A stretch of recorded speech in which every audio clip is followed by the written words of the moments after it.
எருசலேமை படைகள் சூழ்ந்திருப்பதை நீங்கள் காணும்போது அதன் அழிவு நெருங்கி வந்துவிட்டது என அறிந்து கொள்ளுங்கள்.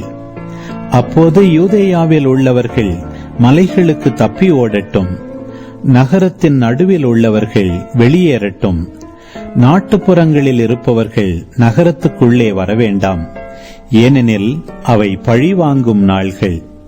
அப்போது மறைநூலில் எழுதியுள்ள யாவும் நிறைவேறும். அந்நாள்களில் கருவுற்றிருப்போர், பாலூட்டுவோர் ஆகியோரின் நிலைமை அந்தோ பரிதாபம். ஏனெனில் மண்ணுலகின் மீது பேரிடரும் அம்மக்கள் மீது கடவுளின் சினமும் வரும். அவர்கள் கூரான வாளால் வீழ்த்தப்படுவார்கள். எல்லா நாடுகளுக்கும் சிறைப்பிடித்து செல்லப்படுவார்கள். பிற இனத்தார் காலம் நிறைவு பெறும் வரை எருசலேம் அவர்களால் மிதிக்கப்படும்.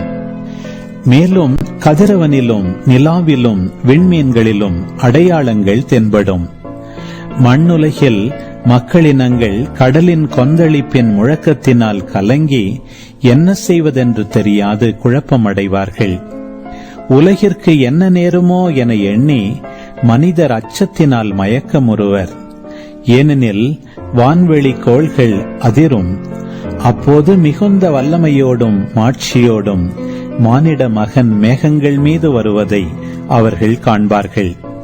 இவை நிகழத் தொடங்கும் போது நீங்கள் தலை நிமிர்ந்து நில்லுங்கள், ஏனெனில் உங்கள் மீட்பு நெருங்கி வருகின்றது.